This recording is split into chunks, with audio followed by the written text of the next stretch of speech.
Good morning, class. All right. So today we are going to continue with Constitution. All right.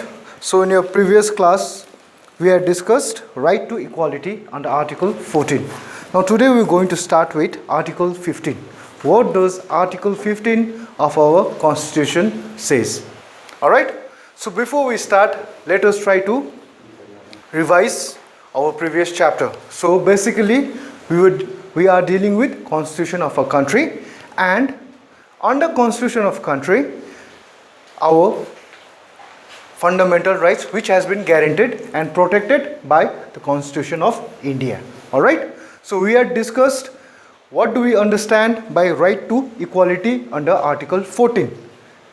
Under Article 14, each and every person, whether that person belongs to an Indian national, a citizen, or he does not belong to any Indian citizen, he or she can have a benefit of right to equality before the law. All right.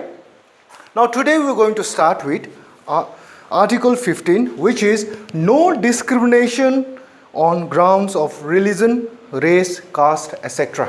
All right. So Article 14 says there shall be no discrimination. Discrimination meaning hela. There shall be no discrimination on grounds of religion, race, caste, etc. All right. Now before we start, we should always remember Article 14. Article 14 and Article 15, they are always related to each other. All right. Why? Because what does Article 14 says? Article 14 says each citizen of this country are protected by the Constitution of India in what? Equality before the law. Each and every person, whether that person is a male, whether that person is a female, whether that person belongs to a particular caste, community, whether that person belongs to a particular religion, all right, whether that person is of different race, it does not matter. All are equal before the law under Article 14. They all are equal. All right. Now today, Article 15, what does it say? There shall be no discrimination. There shall be no discrimination. On the basis, on the grounds of religion, race, caste, etc. Now, Article 14 says there shall be no discrimination on the basis of religion. If a person belongs to a Hindu religion, if a person follows Islamic religion, if a person follows Buddhism, anything, there shall be no discrimination on the basis of religion, race, whether that person is a Bihari, a Nepali, a Tibetan, or anything, whether that person is a black, whether that person is brownish, chinky, there shall be no discrimination on the basis of race. And the last is caste. Now we all know there is a very, there is a big debate, always there is a big debate on this caste, isn't it? Especially in our country, there is a so-called a higher caste and a lower caste. All right. So if a person belongs from any caste, if a person is a Brahmin, or if a person is so-called untouchables, there shall be no discrimination under Article 15. All right. Now I hope you guys are getting it. Why? Article 14 and Article 15, they are related. Because Article 14, equality before the law, and Article 15, there shall be no discrimination. By whom? By the state or any person living in this country. All right. Now let us read.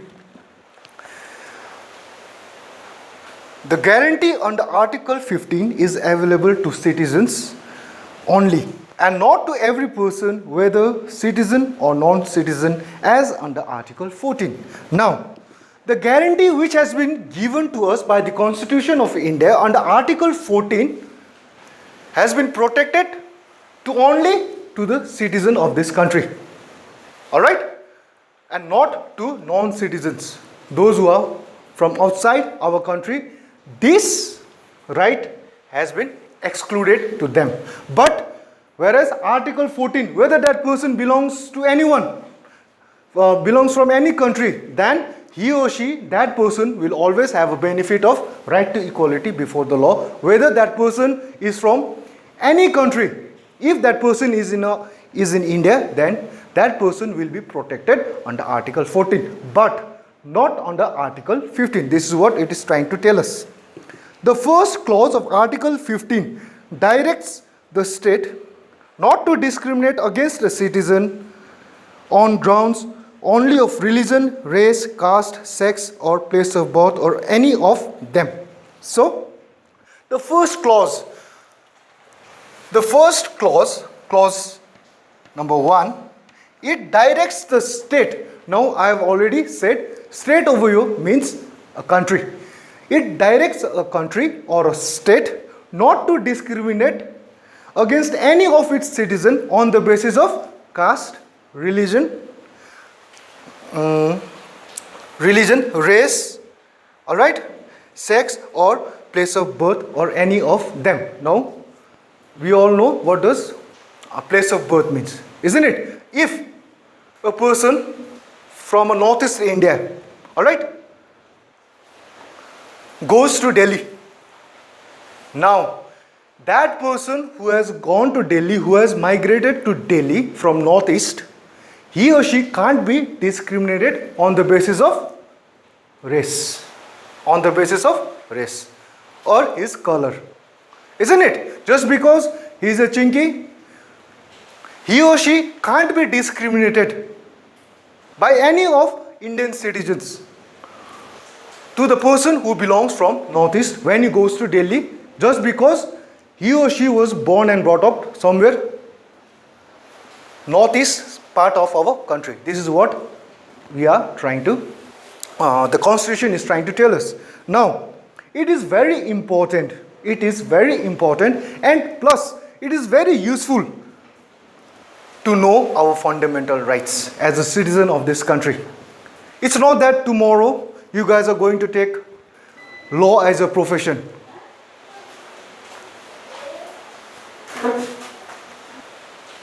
Sorry guys, there was a little technical glitch.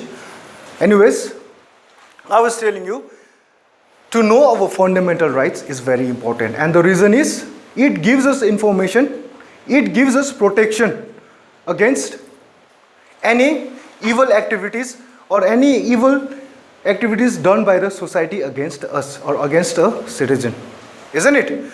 So we hear lots of cases regarding harassment, especially to the people who has migrated from their home place towards our central part of our country, isn't it? On the basis of race.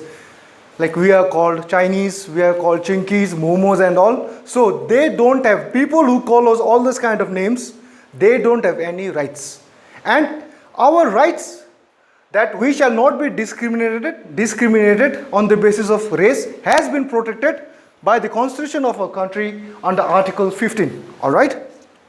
So, the second clause prohibits citizen as well as state from making such discrimination with regards to access to shop, hotel, etc.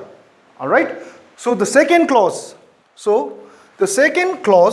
of Article 15 directs the state, directs the country, directs the system of our country, and directs to each and every one of us. It gives order to us and to the state that we shall not discriminate and prohibit any citizen of this country from entering into hotels, park, temple, etc.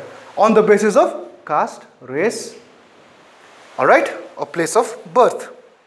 Now, the third clause empowers the state to make special provisions for the protection of women and children. Now, the third clause gives special provision, makes a special provision and gives special power to whom? To state, to protect women and children. Now the best example for this is, I'm sure you guys must have heard about protection of children from sexual offense, POCSO, isn't it? Act of 2012. Now what this act was, the reason why this act was introduced was simply because it protects the interest of children, especially a girl child. I'm sure you guys must have heard about POCSO, and later on we'll discuss about POCSO in a brief manner, alright? And it was enacted to provide protection for the children from offenses like sexual assault, sexual harassment, etc. So the main idea for introducing and having POCSO Act was to protect a child from sexual harassment and from sexual assault.